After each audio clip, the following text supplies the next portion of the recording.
The biggest problem in dating is that men don't understand women. Why do I believe that? Why is it happening? And how to solve it? Coming right up. Now, if you don't know me, my name is Alexander, and I help people to develop their charisma, confidence, and social skills so they can live the life of their dreams. And as we know, most people's dreams involve having a partner. Hence why this video. So the biggest problem in dating is that men don't understand women. If you look at the internet today, one of the biggest complaints is that women say one thing and mean the other, and that men struggle to understand women, and it's easier to understand the universe than it is to understand a woman. We can see there's a really big struggle there, and as a whole of society, there is lack of effort. A lack of effort into learning how to understand and into understanding itself. Instead, there's quite a lot of forcing of women to behave in one way, in a certain way. Why is it happening? Naturally, men are more inclined to solve problems using logic. We really like mathematics, we really like engineering, we like building, we like construction. We're quite good at that, and we kind of stick to that. What happens is, as we grow up in society, we're rewarded for being very logical. We study mathematics, engineering, chemistry, people get into IT, software engineering, finance. We're constantly using our logical brain, solving problems, and we're getting paid for it.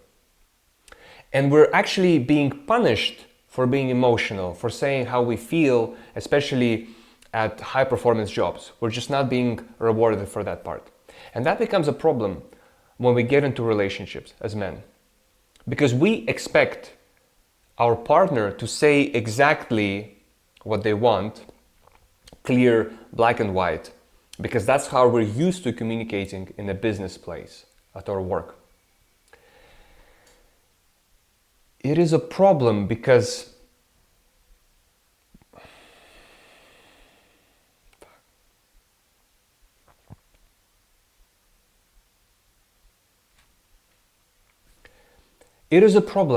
a lot of the things that women want to communicate to men in the romantic environment are communicated through sub-communication, using body language, using tonality of their voice, using little hints, looking sideways, moving their hair, being playful. It's part of the flirting game, and that's what makes the whole experience fun. When we're not tapping into that part of ourselves, we really miss out the whole of the life. And that's why we're like, well, she said that, and that's what I did. She said she doesn't like that, so I didn't do that. She said she doesn't want any gifts, so I didn't give her.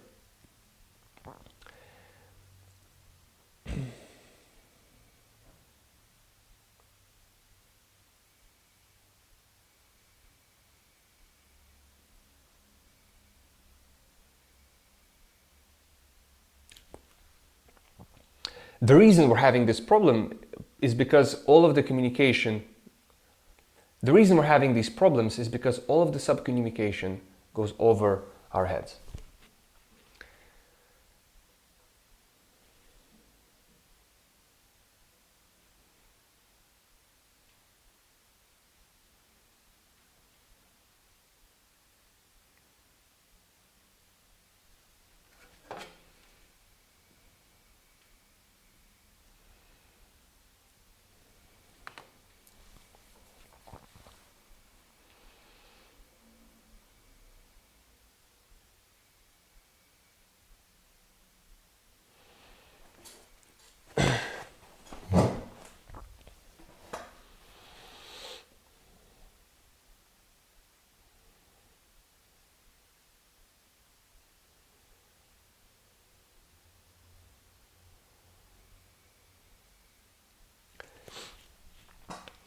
One of the most important reasons we must learn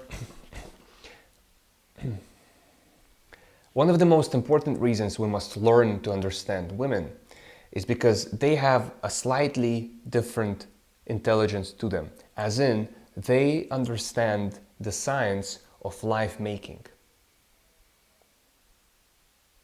okay, of creating a new life, of bringing a baby into this world, is not the easiest of things. In fact, if you ask your parents or any parent, they will tell you exactly how much effort it takes to bring up a child. Women, being the baby-making machines, knowing exactly what is the best environment for them to bring that child into and to raise that child and to nurture, especially the first part of their life where the child requires nurturing and a lot of that feminine soft energy. They know exactly what they need, and they know that better than men. Okay, we help to create life, we solve a lot of problems, we do a lot of great things, we condition children how to be powerful, independent, successful in lives. But often we're not as much in tune with the nurturing part of life. So if you want to have a successful marriage, if you want to have a successful family, you must really learn how to understand your woman. And by understanding your woman, you will understand all women, really. Before we even begin the journey, the commitment must be there, and this must really make sense. Women know better how to bring life. Women know better how to raise children. This is why their illogical requests must be listened to closely with desire to be understood. Because she's doing everything that she can to provide for the family or to test you to provide for family. And so, in a way, you serve your woman. You serve your woman so she can bring you a healthy child. During dating process, a woman will test how well can you provide for a family, for a child, or for her when she's in need. At the same time, she will test how much of a pushover you are when she's making obnoxious requests, because she's testing how well suited are you to be a father to discipline a child, to tell a child no, to draw a line, to draw a boundary. She will do those both things. And for you, being a man and listening to her, it can be very confusing, because on one side you're like, okay, yeah, that makes sense, I can provide for that. And for the other, you're like, wait a second, that doesn't make sense. And then you're thinking, shall I say no to her? Shall I tell her no? Shall I tell her to stop? Or shall I continue? How to fine-tune yourself to really start feeling into that energy, into that paradoxical requests.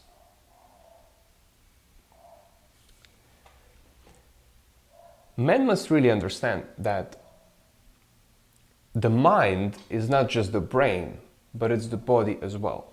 The body has intelligence. The body has evolved the way it is through millennia. The body is able to replicate cells, digest food, make the heart beat, move the blood without you thinking about it. So your intelligence isn't actually that powerful, or as powerful as you think. It can solve loads of problems, but it's only fully effective when it's fully integrated with the body. So to undo the effects of suppressing emotions and forcing yourself to not listen to them and only using your brain by the way it happened in our education system, the way it happens at work. To undo those effects, we must start tapping into our emotions. Now, how to do that? And is it easy as that? It really depends on how many habits and unconscious patterns in your behavior you have created over the years. If you're younger, quite likely it's less. If you're older, quite likely it's more. But it could vary. Maybe you've developed some and then you stopped, and maybe you've kind of cruised over on one level. But if you've been constantly suppressing your emotions, the habit of you suppressing it might be quite big. And so it's undoing those habits is really what is the trick. The best way to understand it is this. The best way to understand your level of this is this. Do you dance and do you sing? And if your answer is, well, I'm naturally not a dancer, I'm naturally not a singer. Look, I'm not saying, can you perform in dancing like the top dancers in the world? Can you perform in singing like some of the top singers? No, but do you naturally want to dance and sing when you hear music? Do you naturally want to engage with it, have a laugh, and be with it? Do you naturally want to express your joy when you're feeling happy through some movement and through some singing?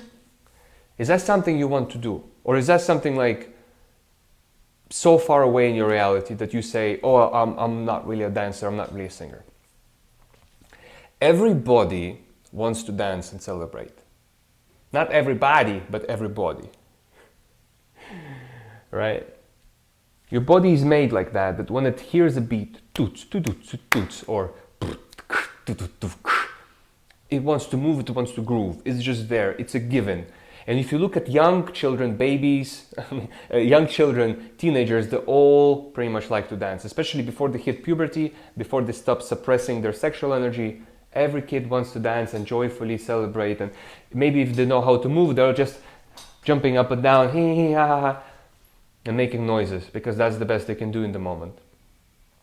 And this proves that all people are like that. Quite likely you were like that when you were young, but over time you suppressed it. Over time you stopped listening to your body and you suppressed it. So this is the test. This is the test. Do you like to dance and do you like to sing? Or it takes an immense amount of alcohol to get you moving, to get you grooving. It takes immense amount of alcohol for you to start singing in karaoke, and then maybe only then you like it. If that's the case, you have a lot of conditioning, a lot of suppression that has taken place over the years.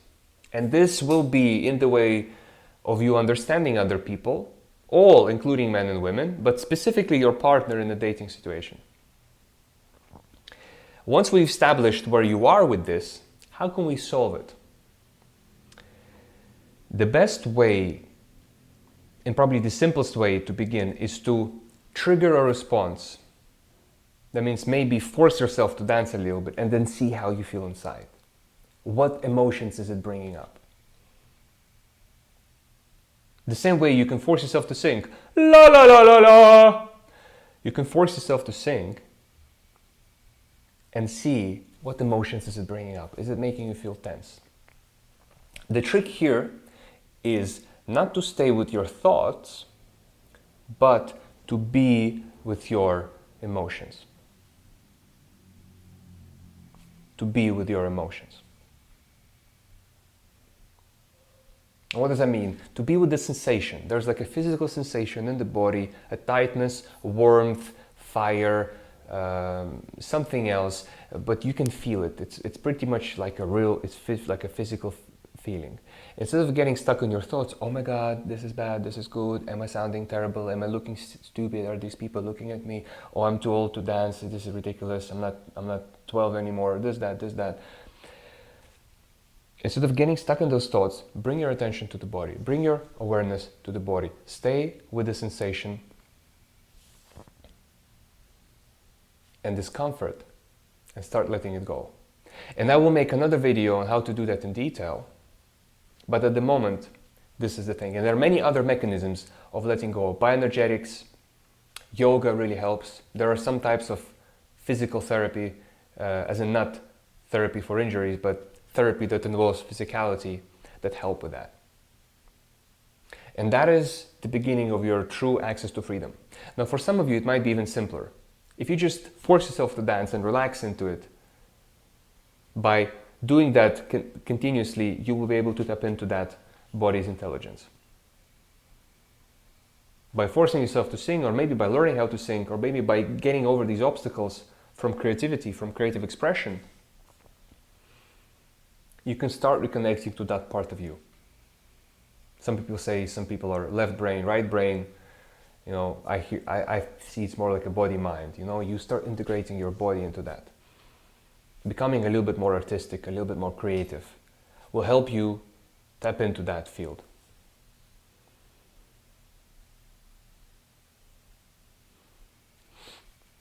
Check out my other videos on this channel. I will leave more specific tips on how to do that. But at this stage, if you start with that small step, I promise you, you will see a magical breakthrough in your communication with women and with all the people in your life and with your future partner. That's it for today. Have a lovely day.